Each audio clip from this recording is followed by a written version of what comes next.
làm vệ tinh dành cho cầu thủ áo số 11 quân Robinho trên hàng công của đội bóng này. Khi mà ngày hôm nay là một ngày vô cùng đặc biệt của quân Robinho. Tiếp tục là cơ tuyệt vời, tỷ số đang xuống còn 1-3 dành cho đội bóng Trà Huy Bảo FC. Cầu thủ mang áo số 20 Duy Quang là tác giả của pha xử lý đẳng cấp vừa rồi, và dứt điểm bằng chân trái không thể cản phá đến từ Duy Quang để đem về bàn thắng doanh số xuống còn 1-3 dành cho đội bóng An Huy Bảo. Chắc chắn sau bàn thắng của Duy Quang thì trận cầu này sẽ trở nên hấp dẫn hơn rất nhiều khi mà tinh thần thi đấu của những chàng trai áo xanh trong màu áo của Trà Huy Bảo sẽ trở nên bùng nổ và quyết tâm hơn ở những phút tiếp theo. Lúc này thì đội kèn tây của chúng tôi, đội kèn tây đến từ BKMX cũng đã có mặt tại sân bóng đá Phù Tân Điền để thổi kèn cổ vũ cho những chàng trai trên sân. Một không khí vô cùng náo nhiệt. Đức Lương, dứt điểm của bóng,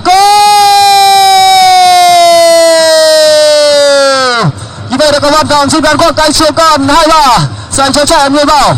Trong buổi sáng vừa thì tên là bảng tỷ số của chúng tôi đó chính là Đông Quân.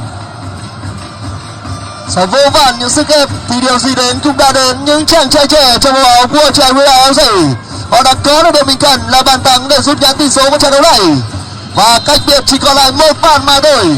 Một bàn là một khoảng cách vô cùng mong manh ở mặt sân bãi này.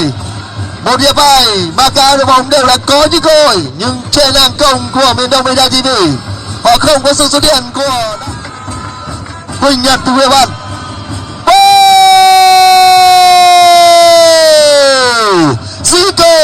Zico đã cho thấy giá trị của mình trên hàng công của Trà Huy Bảo FC, và tỷ số được san bằng 3-đều trong trận cầu kinh điển diễn ra trên sân đá Phù Tân Huyền đến từ đơn vị truyền thông miền Đông Media và Trà Huy Bảo FC.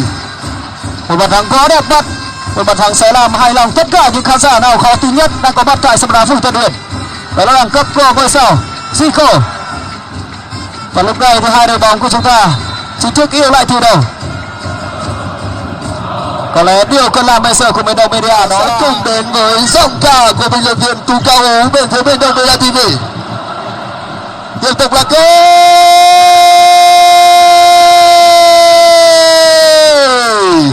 tuyệt vời 4-3 dành cho Trà Huy Bảo FC. Giá trị của cầu thủ đang là sự lựa chọn đáng cao nhất hàng công của đội bóng này. Quốc Khánh với rất nhiều những pha bóng lớn trước đó thì cuối cùng Quốc Khánh cũng đã có được bàn thắng vô cùng quan trọng dành cho đội bóng An Huy Bảo để họ có được bàn thắng vươn lên dẫn trước lần đầu tiên trong trận cầu ngày hôm nay. Lâm ơi Lâm, nhịp lúc đấy quay